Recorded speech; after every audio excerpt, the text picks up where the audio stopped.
Assalamualaikum warahmatullahi wabarakatuh. Waalaikumsalam warahmatullahi wabarakatuh. Bismillahirrahmanirrahim. Alhamdulillahi rabbil alamin. Wassalatu wassalamu ala ashrafil anbiya'i wal mursalin wa ala alihi wa ashabihil mujahidin at-tahirin, amma ba'du. Bersabda Rasulullah sallallahu alaihi wasallam, "Iza sarratka hasanatuka wa sa'atka sayyi'atuka fa anta mu'min." Apabila perbuatanmu yang baik menyebabkan engkau bahagia, apabila perbuatanmu yang baik menyebabkan engkau gembira, dan perbuatanmu yang jahat menyebabkan engkau jadi susah, itulah tanda bahwa di hatimu masih ada iman. Artinya, belum tentu orang yang berbuat baik merasa bahagia dengan kebaikan yang dikerjakannya. Dan tidak selamanya orang yang berbuat jahat sanggup menyesali perbuatan jahatnya. Oleh karenanya, apabila iman masih ada, apabila hati masih hidup, perbuatan yang baik menyebabkan orang gembira, perbuatan yang jahat menyebabkan orang susah dan gelisah hatinya. Ini mengandung pelajaran. Sekali kita berbuat baik, jangan sekali-kali menyesali kebaikan itu. Sebaliknya, satu kali kita melakukan kesalahan, hendaknya selalu menyesalinya. Kadang-kadang dalam kehidupan, karena orang tempat kita berbuat baik itu rupanya membalas air susu dengan air tuba, kita lalu menyesali kebaikan. Lahirlah kata-kata, "Nyesal saya nolong dia." Ibarat pepatah katanya, nolong anjing kejepit. Waktu kejepit setengah mati kita tolongin, begitu selesai dia dari kejepitnya, malah kita digigitnya. Saudara hadirin yang saya muliakan, dalam kehidupan sehari-hari barangkali ini kena filsafat yang disebut dorong mobil mogok. Ketika mobil mogok setengah mati kita dorong, begitu mesin hidup ditinggalkannya kita di belakang. Sesungguhnya perbuatan kita yang baik tidak harus disesali. Karena disesali atau tidak, toh perbuatan itu sudah kita lakukan. Dan penyesalan atas segala kebaikan hanya akan mengurangi nilai pahala kebaikan itu sendiri. Berbahagialah apabila berbuat baik, walaupun orang yang kita melakukan kebaikan membalasnya dengan kejahatan. Menyesalah apabila berbuat kesalahan, apabila melakukan dosa, karena itu pertanda nilai iman yang masih hidup dalam jiwa kita. Saudara-saudara kaum muslimin yang berbahagia, jadi sungguh pun pahala dan dosa sesuatu yang abstrak, efeknya jelas dia mendatangkan kebahagiaan atau membawa kepada kegelisahan batin di dalam kehidupan manusia. Orang di zaman materialis kurang terangsang berbuat pahala dan terdorong melakukan dosa. Kenapa? Karena pahala tidak kelihatan, dosa tidak nampak. Kalau pahala kelihatan, barangkali nggak kuat kita mikul pahala. Kalau dosa benjol, umpama tiap bikin dosa palanya benjol, barangkali sudah nggak karu-karuan kepala kita. Baik pahala, baik dosa, sesuatu yang tidak nampak oleh pandangan mata zahir, tapi yang punya efek dalam kehidupan ini. Orang yang banyak pahalanya dengan orang yang banyak dosanya, kalau dia berjalan barangkali sulit kita membedakan. Tapi efeknya dalam kehidupan ini jelas adanya. Sesuatu yang bernama pahala kita perlukan, karena hidup tidak berhenti hingga di sini. Sesuatu yang bernama dosa harus kita hindarkan, karena ada kelanjutan sesudah hidup yang sekarang ini. Kehidupan dari satu pertanggungan jawab. Itu sebabnya Imam Ghazali dalam bahasa yang indah sekali berpesan, "Jaddidis safinah fa innal bahra amiq wa khuziz zad fa innas safara ba'id." Perbarui selalu kapalmu, rawat, jaga baik-baik, dandani kapalmu, fa innal bahra amiq, karena sesungguhnya lautan ini sangat dalam. Satu bahasa yang indah dari tamsil terhadap kehidupan. Perbaiki kapalmu karena lautan ini sangat dalam. Artinya, jaga baik-baik hatimu.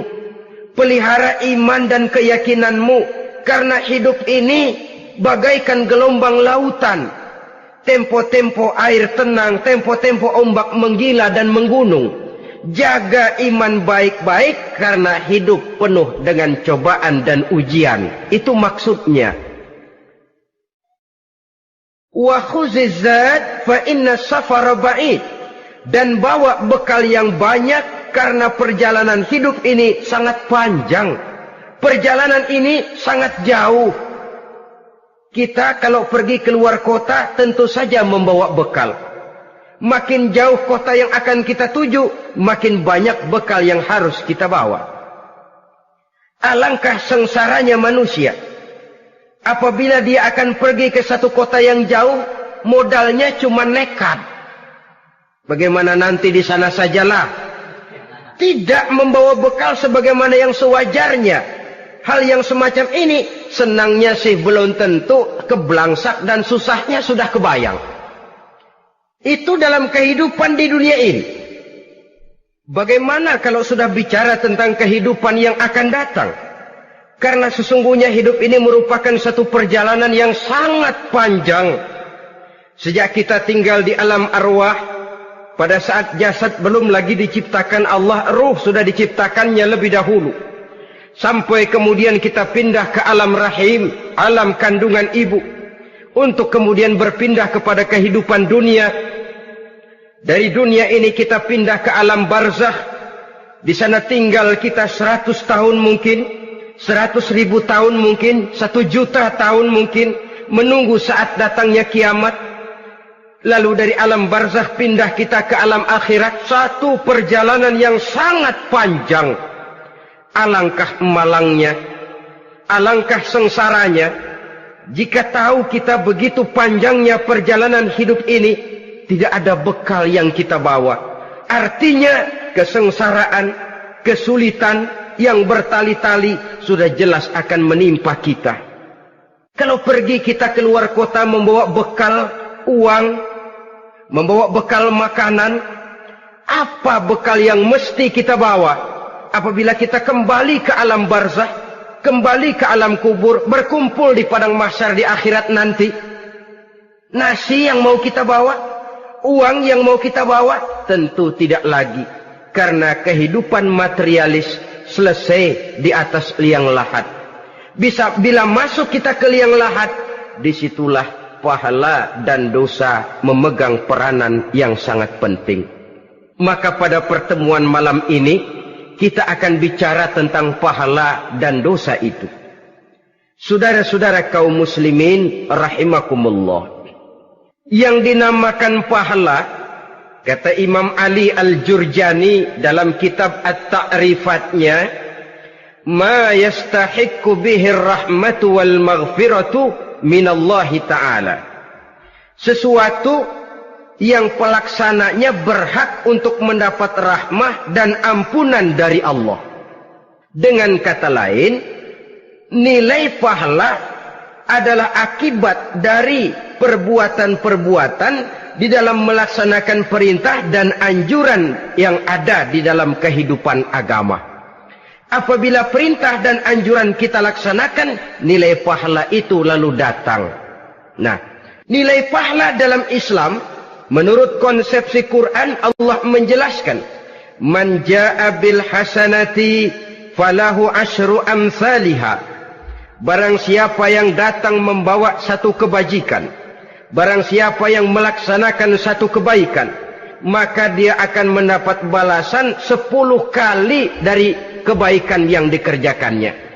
10 kali ini pun masih dilipat gandakan dengan 7. 7 ini pun masih dikalikan 100. Dan itu pun masih ditambah dengan pernyataan, wallahu yudha'ifu liman yasha. Allah masih akan melipat gandakan perbuatan baik seseorang yang dikehendakinya. Itulah nikmatnya dalam Islam. Tetapi sebaliknya, wa man jaa'a bisayyi'ati fala yujza illa mislaha. Barang siapa yang melakukan satu kejahatan, dia tidak akan mendapat balasan kecuali sesuai dengan kejahatan yang dikerjakannya. Alangkah rahman dan rahimnya Allah. Orang yang berbuat baik dibalas 10, dikali 7, dikali 100, masih dilipat gandakan pula. Tapi orang yang berbuat jahat tidak akan mendapat balasan kecuali sesuai dengan kejahatan yang dikerjakannya. Ini kan beda dengan sifat kita manusia. Kita ini kadang-kadang kalau dijitak membalasnya mukul. Tapi kalau orang berbuat baik kepada kita, kita enggan untuk berbuat baik kepada orang tadi. Allah tidak mengajarkan begitu. Satu kebaikan berbalas 10. Satu kejahatan berbalas dengan satu kejahatan. Maha Rahman dan Rahim Allah. Bahkan dalam Islam, niat berbuat baik saja mendapat pahala. Sedangkan niat berbuat jahat belum ditulis merupakan satu dosa sampai kejahatan itu dikerjakan oleh orang yang niat tadi. Umpamanya, saudara niat nanti malam giliran pengajian saya mau hadir di majelis taklim. Pas datang waktu malam hujan turun sangat lebat. Saudara berhalangan datang ke majelis taklim, saudara sudah mendapat pahala niat. Tapi saudara niat, nanti malam kalau turun hujan, saya mau bongkar rumahnya si fulan, saya mau curi seluruh harta bendanya. Ternyata malam, saudara tidak mengerjakan perbuatan itu belum ditulis dosa, sampai perbuatan itu benar-benar dikerjakan. Tapi lalu jangan macam-macam, kalau begitu niat aja yang baik, biar nggak usah dikerjain. Niat aja pengen ngaji walaupun tidak ada niatan untuk ngaji. Allah lebih tahu tentang apa yang terdetik di dalam hati sanubari kita. Itulah sebabnya sangat dianjurkan orang untuk melakukan segala macam kebajikan. Dan dianjurkan orang menjauhkan segala macam bentuk kejahatan. Karena dia akan berefek melahirkan dosa dan pahala. Dosa dan pahala itulah alat untuk memperoleh kebahagiaan di alam kubur, di padang mahsyar, sampai di akhirat nanti. Di dunia ini mungkin segalanya bisa kita beli dengan yang namanya uang. Keamanan kita bisa menyewa petugas untuk menjaga rumah kita. Kendaraan yang mewah bisa kita beli. Udara yang sejuk bisa kita ciptakan. Siapa banyak uang dia raja. Mungkin itu di dunia. Tapi bisa apa uang kalau kita sudah masuk ke alam kubur? Bisakah munkar nakir kita sogok? Udah karkir, jangan nanya nih, cepet. Bisakah malaikat azab menyingkir dengan uang semir? Ternyata tidak. Untuk memperoleh kebahagiaan di sana, nilai pahala. Kesengsaraan akan kita dapat kalau kita banyak menumpuk dosa.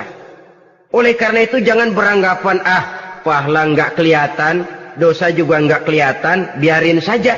Yang tidak kelihatan ini pada waktunya akan memegang peranan yang sangat penting. Tapi tidak cuma untuk menghadapi hidup di situ, kita lalu harus berbuat baik dan meninggalkan yang jahat. Terutama juga di dunia ini. Toh pepatah bilang gajah mati meninggalkan gading, harimau mati meninggalkan belang. Apa yang akan kita tinggalkan setelah kita mati? Kita ingin jasad kita boleh hancur terkubur tanah, tapi nama kita ingin hidup terus, dikenang orang 100, 1000, bahkan 1.000.000 tahun yang akan datang. Ditulis orang dengan tinta emas dalam sejarah, tercatat kita sebagai orang baik-baik. Saudara-saudara kaum muslimin rahimakumullah. Lalu perbuatan apa yang bisa mendatangkan pahala itu? Saudara-saudara, semua perbuatan yang diperintah dan dianjurkan oleh Allah, yang dikerjakan dengan ikhlas hanya untuk mencapai ridho Allah, mendatangkan pahala. Kadang-kadang menurut pendapat kita remeh, tapi nilainya di sisi Allah besar. Itu pahala. Menghitung pahala itu hak prerogatif Allah. Perbuatan yang ringan Allah mau berikan ganjaran yang besar, itu urusan Allah. Misalnya, kata Nabi, la tahkiranna minal ma'rufi syai'an. Jangan kamu menganggap remeh perbuatan baik walaupun kecil. Jangan merasa sulit melakukan perbuatan yang mengandung pahala. Bertemu dengan teman, muka kita cerah, berpahala. menyingkirkan duri di jalanan berpahala, menolong orang yang sesat, memberitahu orang yang bertanya berpahala. Tidak sulit kalau kita mau. Yang diperintah dan dianjurkan oleh agama itu perbuatan yang mengandung nilai-nilai pahala. Masalahnya cuma tinggal mau atau tidak dan dikerjakan dengan ikhlas. Bertemu teman mukanya cerah, pahala. Menyingkirkan duri di jalanan, pahala. Sedekah, pahala. Tidak berupa perbuatan, bisa berupa ucapan. Misalnya bersolawat, pahala. Bertasbih dan bertahmid, pahala. Kata Nabi, kalimatani khafifatani 'alal lisan, saqilatani fil mizan. Ada dua kalimat yang enteng di lidah tapi berat di timbangan akhirat nanti. Apa itu? Subhanallah walhamdulillah. Itu kan amalan yang ringan, perbuatan yang mudah saja, tapi nilainya demikian besar dalam pandangan Allah. Jadi pendeknya, perbuatan yang bernilai pahala adalah perintah dan anjuran agama yang dilaksanakan dengan ikhlas semata-mata untuk mencapai ridho Allah, itu mengandung pahala. Niat dasarnya itu harus karena Allah. Landasannya harus karena ikhlas. Bukan cuma sekedar basa-basi, tidak karena ingin dipuji orang, tidak karena mengharap tanda jasa, tapi ikhlas semata-mata. Dari perbuatan yang paling kecil dan mudah sekali sampai kepada amalan-amalan yang besar dan memerlukan biaya yang besar, seperti melaksanakan ibadah haji, seperti jihad fi sabilillah, membangun masjid, membangun pondok-pondok pesantren, membangun pusat-pusat kesehatan, membangun jalan-jalan umum, termasuk menjaga keamanan. Jangan dikira loh, siskamling umpamanya, menjaga keamanan kampung tidak berpahala. Kalau diniatkan ibadah, menjaga ketenangan warga supaya mereka tekun ibadah, ikhlas karena Allah, itu juga bernilai ibadah. Keluar kita dari rumah, pergi pagi, pulang sore, peras keringat, banting tulang cari nafkah, buat menghidupi anak istri kita. Kalau diniatkan ibadah, melaksanakan kewajiban sebagai kepala rumah tangga, membantu orang tua sebagai anak, itu juga perbuatan-perbuatan yang mengandung pahala. Yang terbaik sesuai dengan bidang kehidupan kita. Ada orang yang dinamakan abid, ahli ibadah, pahala yang paling baik bagi dia banyak-banyak tahajud, sembahyang malam, wirid, zikir, tasbih. Ada yang dinamakan orang alim, pahala yang paling baik buat orang macam ini mengajar, menyebarkan ilmu, mendakwahkan Islam. Ada yang disebut wali, pejabat pemerintah, petugas.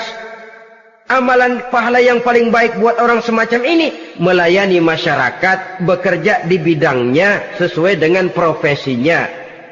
Saudara hadirin yang saya hormati, jadi dengan demikian perbuatan-perbuatan yang mengandung nilai-nilai pahala ini bisa perbuatan yang menurut kita kecil namun punya nilai besar. Apalagi perbuatan besar dengan biaya yang besar, tentu makin besar juga pahala yang disediakan oleh Allah Subhanahu wa ta'ala.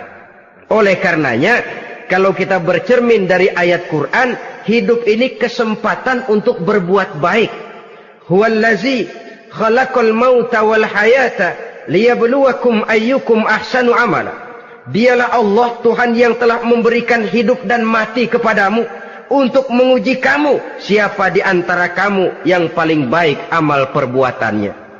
Jadi tidak saya rinci, tapi cukuplah satu penjelasan global. Perbuatan yang berpahala adalah perbuatan melaksanakan perintah Allah atau anjuran Allah dengan dasar ikhlas, dengan tujuan untuk mencapai ridho Allah semata-mata. Lalu apa perbuatan yang mengakibatkan dosa itu? Saudara-saudara, dosa lahir akibat melakukan larangan Allah atau mengerjakan yang dicelaknya. Nah, para ulama ada yang membagi dosa itu menjadi dua bagian. Ada dosa-dosa kecil, ada dosa-dosa besar. Tetapi sebenarnya ditinjau dari segi hakikatnya, kalau sudah melakukan satu kesalahan yang mengakibatkan dosa, jangan dilihat besar dan kecilnya, tapi kepada siapa dosa itu kita kerjakan. Sebab kalau dosa kita anggap satu yang kecil, orang akan terangsang untuk mengerjakan yang kecil-kecil saja. Sehingga dengan demikian, yang kecil pun akan menjadi besar kalau ditumpuk-tumpuk. Sedangkan yang besar bisa saja menjadi kecil kalau selalu diiringi dengan permohonan ampun kepada Allah. Itu sebabnya para ulama sufi, orang-orang tasawuf mengatakan, la saghair ma'al istimrar wala kabair ma'al istighfar. Tidak ada dosa yang kecil kalau dikerjakan terus-menerus, dan tidak ada dosa yang besar kalau digempur tiap saat dengan perbuatan istighfar atau memohon ampun kepada Allah Subhanahu wa taala. Cuma saja pada umumnya, karena dosa-dosa kecil itu lebih mudah taubatnya, dan ada janji Nabi, barang siapa yang meninggalkan dosa-dosa besar akan diampuni dosa-dosanya yang kecil-kecil. Oleh karena itu, pada kesempatan ini kita akan juga bicarakan apa saja yang termasuk klasifikasi dosa-dosa besar, dengan harapan kita bisa menjaga diri, menyelamatkan diri, jangan sampai terjatuh ke dalam dosa-dosa yang besar tadi. Tetapi bukan berarti kita harus terangsang melakukan dosa-dosa yang kecil. Ah, biarin kecil ini, tobatnya gampang. Ah, dosa kelas teri. Ah, dosa itu kan tidak kelihatan. Lalu terangsang melakukan perbuatan dosa-dosa walaupun kecil. Kalau berlarut terus-menerus, dia akan tumbuh menjadi dosa yang besar. Oleh karenanya, jangan sampai mengundang pengertian kalau kita membicarakan dosa-dosa yang besar lalu terangsang melakukan dosa-dosa yang kecil. Karena bagaimanapun juga dosa kecil dan dosa besar sama dalam arti kepada Allah kita melakukan kesalahan. Dan dosa yang kecil pun kalau bertumpuk, dia akan menjadi banyak. Saudara-saudara kaum muslimin rahimakumullah, ada beberapa jenis dosa-dosa besar. Jenis yang pertama, asyirku billah, syirik atau menyekutukan Allah. Dari sekian deretan dosa-dosa besar, syirik ini merupakan bapak moyangnya dosa. Dedengkotnya dosa, itu syirik, menyekutukan Allah. Bahkan dosa yang lain Allah masih mau mengampuni. Tapi kalau sudah syirik, menyekutukan Allah, itu sudah satu dosa yang tidak berampun sama sekali. Oleh karena itu tepat pesan Imam Ghazali tadi. Jadi di safinah fa innal bahra amik. Jaga iman, pelihara akidah, dandani kapal. Karena hidup ini gelombang lautan sangat dalam, hidup banyak cobaan. Di dalam hidup di zaman sekarang ini, saudara bisa perhatikan, di mana tensi ekonomi tinggi, lapangan kerja sulit, persaingan hidup makin tajam, sifat egois dan individualis tumbuh di mana-mana, rasa solidaritas sosial menurun, sifat gotong royong musnah, orang mudah potong kompas, potong jalan, ingin cepat kaya, ingin cepat naik pangkat, ingin dapat kedudukan. Kadang-kadang akidah pun terjual, akidah pun musnah, jatuh ke jurang syirik pun tidak jadi soal. Itu yang kita khawatirkan. Kalau dosa-dosa yang lain Allah masih mau mengampuni, tapi kalau sudah jatuh kepada syirik, Allah sama sekali tidak akan memberikan ampun. Dalam kaitan dengan ini barangkali tepat sinyalemen Imam Ali itu. Andai kata kemiskinan merupakan satu kepribadian, saya akan membunuhnya lebih dahulu. Artinya memang kemiskinan ini sering mendorong orang kepada jurang kemusyrikan.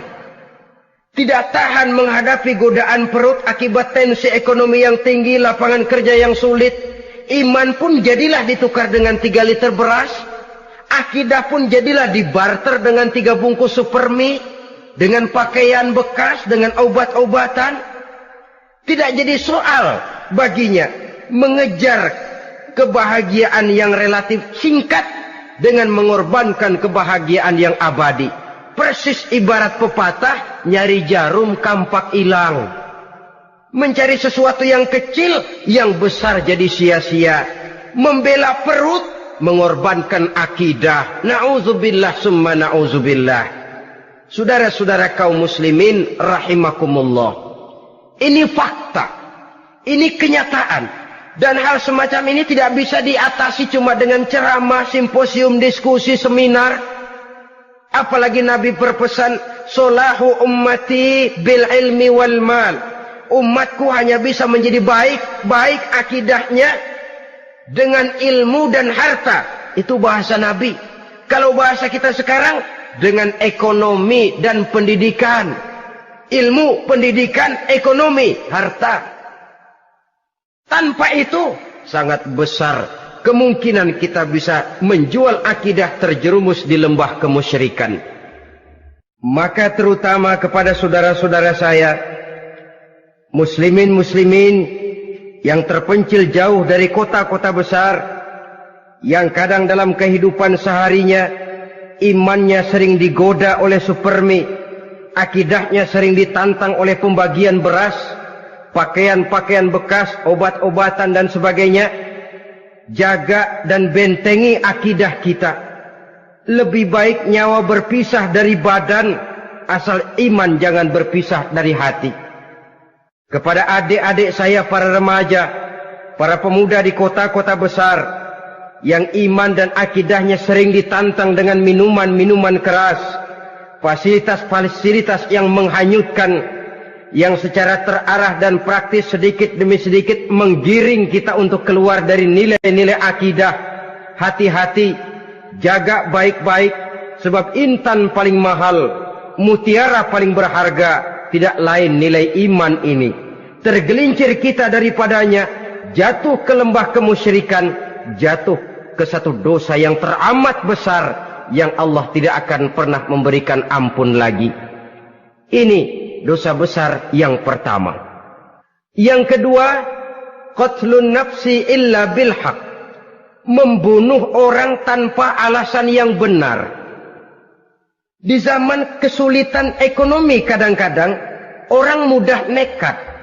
Tengok saja, kadang-kadang karena pasal uang 100-200 perak saja nyawa bisa melayang. Kadang-kadang karena urusan yang remeh, salah omong, salah ambil, salah ucap, salah pegang, nyawa bisa jadi melayang. Alangkah murahnya nyawa, seakan-akan kita yang punya. Padahal nyawa itu hak milik Allah. Tidak pantas kita merampasnya, tidak pantas kita menghilangkannya dari jasad seseorang. Oleh karenanya, membunuh orang merupakan satu dosa yang sangat besar. Jangankan kepada orang yang seakidah, orang yang lain akidah saja pun, kalau dia hidup berdamai, rukun, berdampingan, kita harus melindungi. Apatah lagi teman seakidah sendiri. Saudara-saudara kaum muslimin rahimakumullah.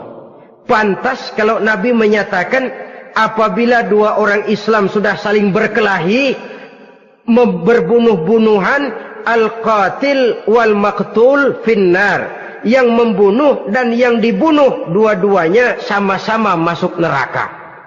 Sahabat heran, ya Rasul, kalau yang membunuh masuk neraka sih wajar, tapi yang terbunuh kok neraka juga, kenapa?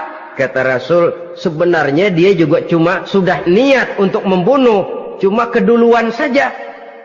Andai kata dia tidak terbunuh, tentu dia yang akan membunuh.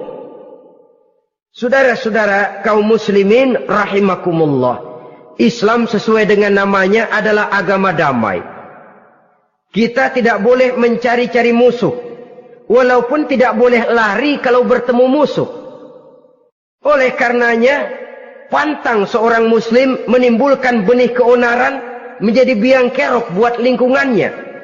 Sesuai dengan namanya, seorang muslim adalah seorang yang dalam hidup senantiasa berusaha menebarkan salam, menebarkan kedamaian, ketenangan dan ketentraman. Dengan prinsip, musuh jangan dicari, bertemu pun jangan lari. Yang ketiga, termasuk dalam kelompok dosa besar ini, syurbul khamr, meminum minuman keras. Termasuk di dalam kata khamr ini ganja, morfin, narkotik. Sebab apa? Jenis minuman semacam itu tidak hanya merusak keadaan sekarang, tapi sekaligus merusak kehidupan yang akan datang. Kalau itu jatuh di tangan generasi muda, artinya kan merusak kehidupan masa depan daripada suatu bangsa. Karena apa? Remaja dan pemuda merupakan bentuk miniatur daripada kehidupan bangsa. Akan bagaimana warna umat Islam di Indonesia. Bahkan akan bagaimana warna Indonesia 30, 40, 50 tahun yang akan datang. Remaja sekarang jawabannya. Kalau remaja kita sekarang ini kerjanya cuma bisa nyekek botol, insya Allah bangsa Indonesia 30-40 tahun yang akan datang akan tumbuh menjadi bangsa teler.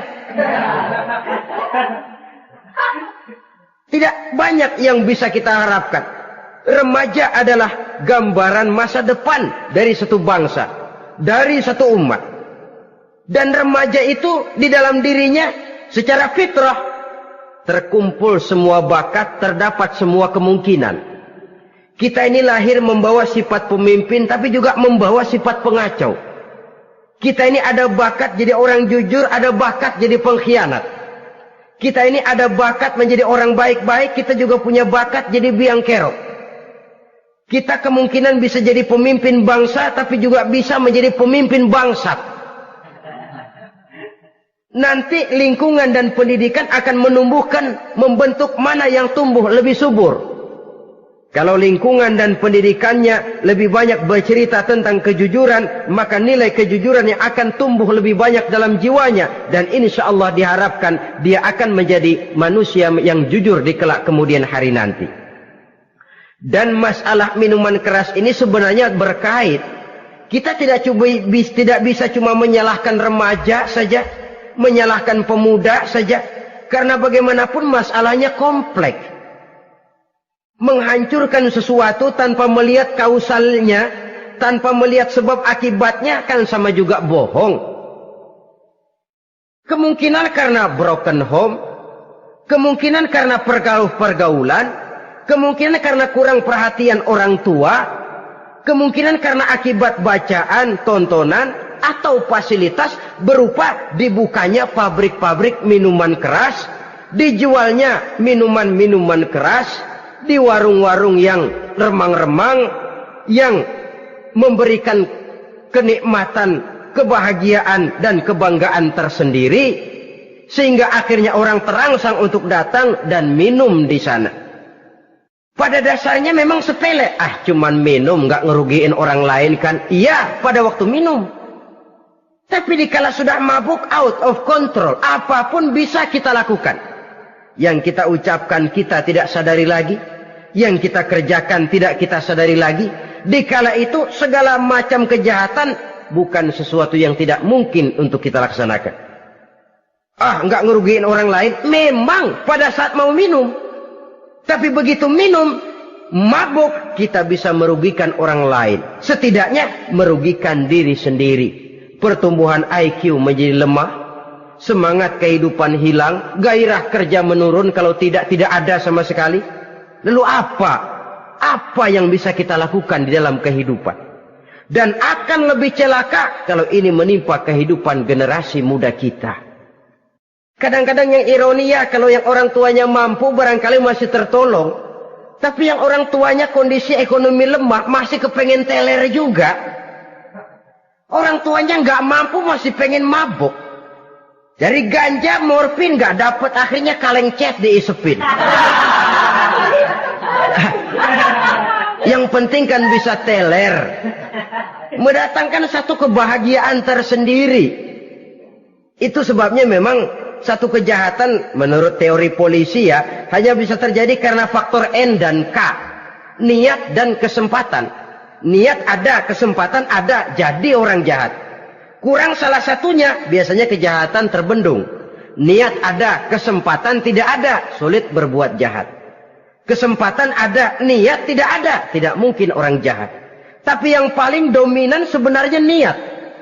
Kalau niat sudah kuat, kesempatan bisa dicari. Kesempatan bisa diciptakan.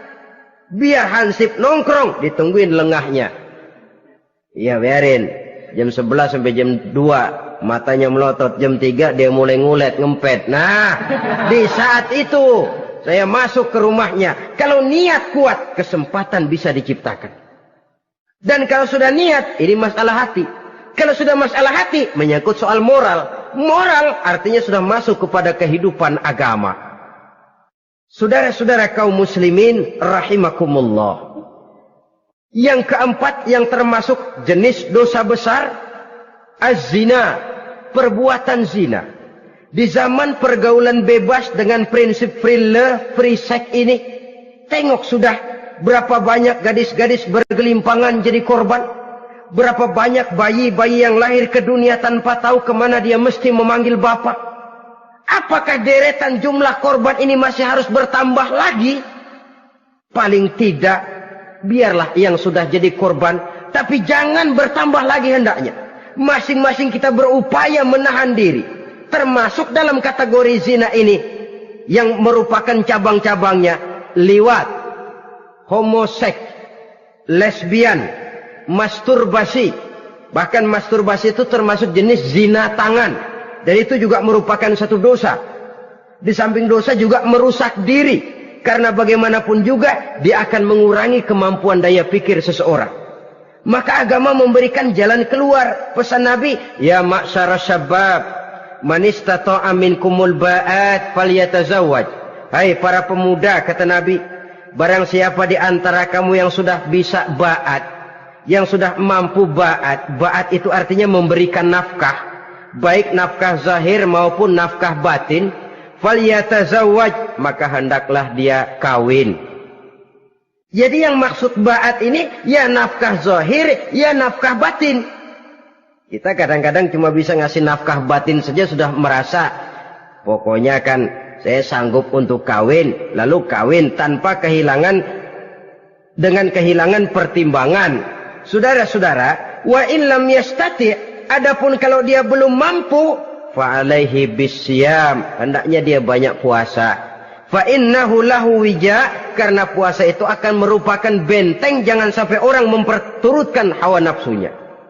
Andai kata puasa belum hobi, banyaklah olahraga para pemuda, para remaja. Karena dengan olahraga, pemikiran untuk memperturutkan hawa nafsu agak sedikit terkendali dan energi tersalurkan dalam bentuk yang positif. Pendeknya kreatif, banyak kegiatan. Ini pesan Imam Syafi'i tepat itu. Kata beliau, inni ra'aitu wuqufal ma'i yufsiduh, in sala toba wa illam yajri lam yatib. Aku melihat air kalau diam rusak, tapi kalau dia mengalir jernih. Air kalau ngendap nggak ngalir, nyamuk nyarang di situ, bisa jadi sumber penyakit. Manusia hidup begitu. Kalau nggak punya kegiatan, nggak kreatif, kerjanya cuma delohom, ayam-ayam, akhirnya jadi ngerusak. Ngomongin orang, si Ano ngapa? Ano. Kebangetan nggak ngapa-ngapain, orang aja dipontenin. Orang diomongin, lahirlah namimah, lahirlah ghibah. Saudara-saudara, air itu kalau ngendap ada aja yang nyarang. Tapi kalau dia ngalir, orang ada kesibukan, insya Allah dia tidak akan jatuh kepada sesuatu yang bisa mengundang dosa.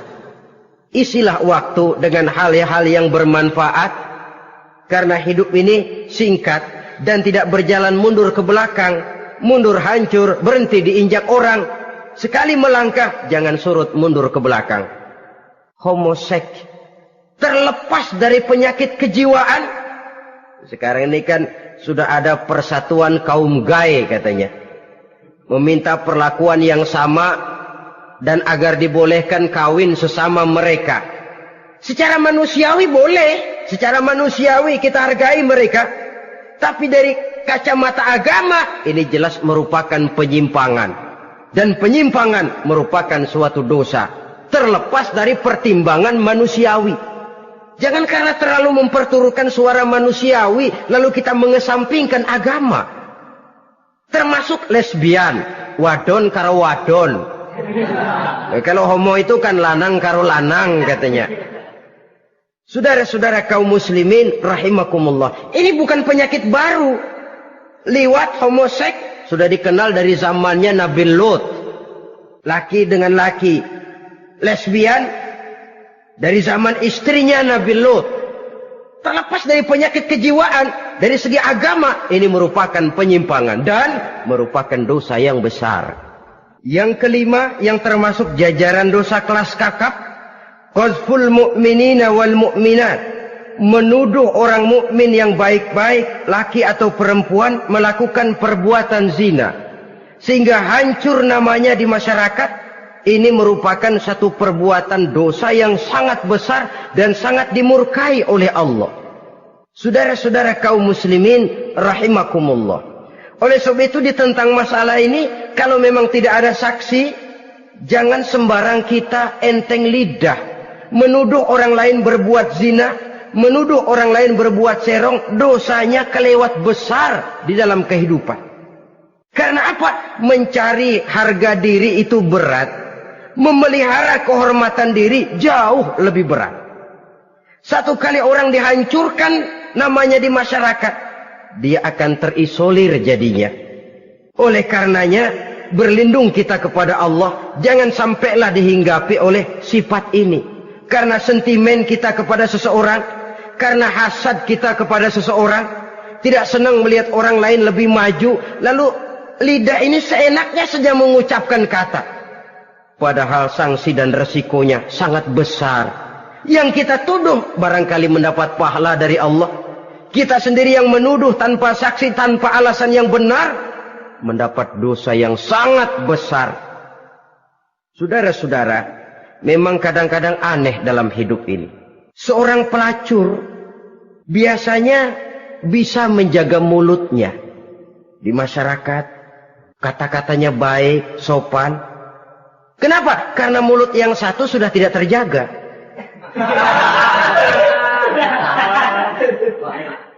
Kita kadang-kadang kehormatan bisa kita jaga, tapi mulut tidak terkontrol. Ngomong saenake dewe, bikin orang mangkel, kesal, fitnah sana, fitnah sini, menghancurkan nama baik orang, ngomongin yang macam-macam. Bagai-bagai macamlah caranya. Saudara-saudara kaum muslimin yang berbahagia. Jadi dengan demikian, menuduh orang lain berbuat zina, sedangkan orang itu tidak pernah melakukannya, ini termasuk satu dosa yang sangat besar di dalam kehidupan ini. Yang keenam, al-'aqu bil walidain, durhaka kepada ibu bapak. Seorang anak, bagaimanapun banyak nilai ibadahnya, banyak kebaikan di masyarakat, menyandang berbagai macam gelar, pangkat dan jabatannya tinggi, tapi kalau sudah durhaka kepada kedua orang tuanya, alamat hidup tidak lagi membawa keberkahan. Dan itu dosa yang sangat besar. Sampai Nabi sabdakan, ridho Allah ada di dalam keridhaan ibu bapak. Murka Allah pun ada di dalam kemurkaan ibu dan bapak.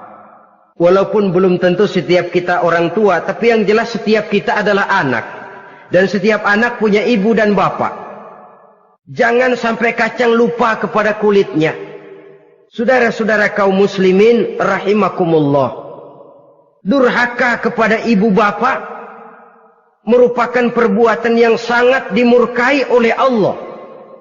Apalagi ibu yang telah melahirkan kita, bahkan mengandung kita.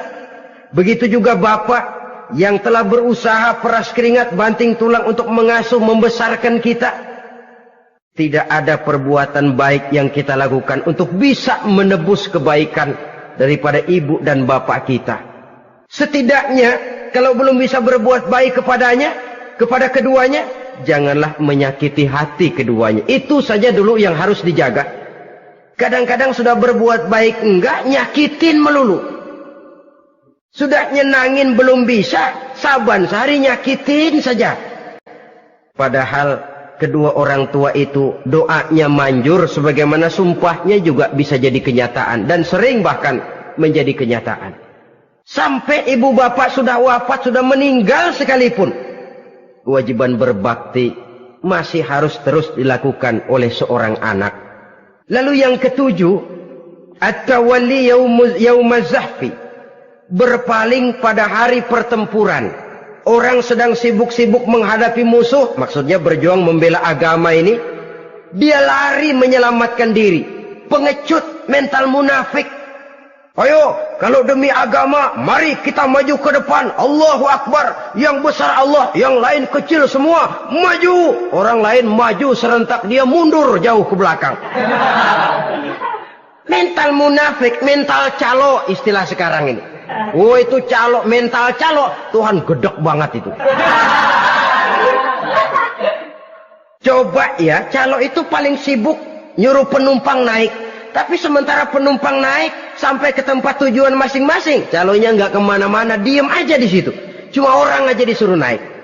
Saudara-saudara, kerja bakti, orang turun ke comberan, dia naik ke tempat tidur. Mundur di hari pertempuran, menyebabkan orang lain gugur, dia sendiri menyelamatkan diri. Mental pengecut, mental munafik, itu merupakan dosa yang sangat besar. Saudara-saudara kaum muslimin rahimakumullah. Itu sebabnya agama itu memerlukan keberanian. Memang, tapi bukan keberanian yang tanpa perhitungan. Sebab berani tanpa berhitung namanya berani babi. Kita berani kalau benar, kita harus takut kalau salah. Jangan dibalik. Salah berani, nekat namanya. Benar takut, pengecut namanya. Orang yang pengecut adalah orang yang takut membela kebenaran. Orang yang nekat sesungguhnya udah salah nggak malu lagi. Udah salah nekat lagi. Merasa rugi berbuat kebaikan, puas kalau berbuat kejahatan. Padahal Nabi pesan, siapa yang berbuat dosa sambil tertawa, nanti dia akan masuk neraka sambil menangis. Karena itu dipesan pula di dunia ini, sering-seringlah mencuci mukamu dengan air mata taubat. Cuci lidahmu dengan zikir kepada Allah. Bersihkan hatimu dengan air ikhlas. Saudara-saudara kaum muslimin rahimakumullah. Kan ada toh orang berbuat baik nggak gembira, tapi berbuat jahat malah puas. Atau sama saja orang lain berbuat baik, hatinya kesel. Orang lain berbuat jahat, dia malah mendukung. Atau orang lain tergelincir berbuat jahat, dia malah girang. Ini kan tidak objektif. Karena yang berbuat baik, orang yang dia keselin, dia nggak seneng. Tetapi karena yang berbuat jahat, orang yang dia senengin, dibenerin juga. Itu nggak objektif namanya. Mundur di hari pertempuran pada saat saudara-saudara kita sedang menghadapi musuh, sikap pengecut yang sangat dibenci Allah. Yang kedelapan, termasuk kelompok dosa besar, aklu malil yatim, makan harta anak yatim. Kadang-kadang ada orang mengeksploitir loh nasib anak-anak yatim. Karena biasanya para dermawan peka kalau mendengar nasib yatim, memberikan santunan. Si yatim belum makan, yang ngurusin udah pada kenyang. Mengeksploitir, memakan harta anak yatim termasuk dosa yang sangat besar. Sehingga Nabi pesan, ana wa kafilul yatim kahataini yaumal qiyamah. Aku dan orang yang menyantuni anak yatim seperti dua jari ini di hari kiamat. Rumah yang paling dimuliakan Allah adalah rumah yang di dalamnya ada anak yatim yang hidupnya dihormati, hidupnya disantuni, keperluannya dicukupi. Maaf saja, tahap kita menyantuni anak yatim ini baru tahap setahun sekali. Kalau Muharram kita agungkanlah, kita besarkan. Lebaran yatim katanya. Kita kumpulkan dana, kita usap kepala yatim, kita kumpulkan beras, kita bagikan hari itu. Perkara bulan depan kelaparan, kita tutup kuping. Perkara bulan berikutnya dia kelaparan, kita masa bodoh. Bahwa di bulan Muharram kita santuni yatim piatu itu sudah baik. Tapi akan lebih baik lagi kalau kita sanggup menjadi bapak asuh mereka, memikirkan sekolah mereka, ada kontinuitas.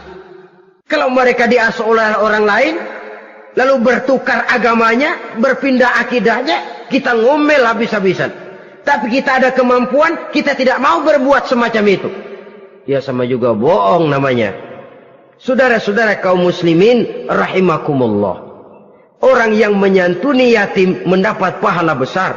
Tapi orang yang mengkorup harta anak yatim, dosanya juga sangat besar.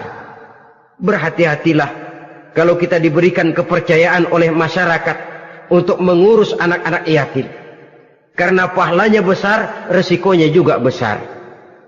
Yang kesembilan, syahadatuz zur, sumpah palsu. Sebab sumpah palsu ini menggunakan nama Allah untuk sesuatu yang tidak benar. Nama kita saja dibawa untuk yang tidak benar, kita jengkel. Nama kita dipalsukan untuk sesuatu yang tidak baik, kita kadang-kadang jengkel, tidak puas jengkel, menuntut melalui saluran hukum. Kenapa? Nama saya dicatut. Bagaimana lagi kalau nama Allah kita pakai untuk bersumpah, sumpahnya palsu, menguntungkan kita, merugikan orang lain, Allah murka betul. Maka sumpah palsu termasuk deretan dosa-dosa besar. Apalagi yang ke-10, aklur riba, makan riba alias renten. Ini kan yang cepat mendatangkan uang. Kadang-kadang kalau yang bikin riba itu orang awam barangkali, ya masih kita maklumin. Kadang-kadang penyakit ini datang menimpa mereka juga yang kita kenal kebaikannya. Bahkan suka datang ke musola, rajin ke masjid kadang-kadang. Riba masih dimakannya. Karena cara cari duit paling enak. Duit utuh tambahnya terus masuk. Na'udzubillah summa na'udzubillah. Itu yang diibaratkan dalam perjalanan Mi'raj waktu Nabi diperlihatkan neraka. Orang perutnya sebesar rumah dililit ular.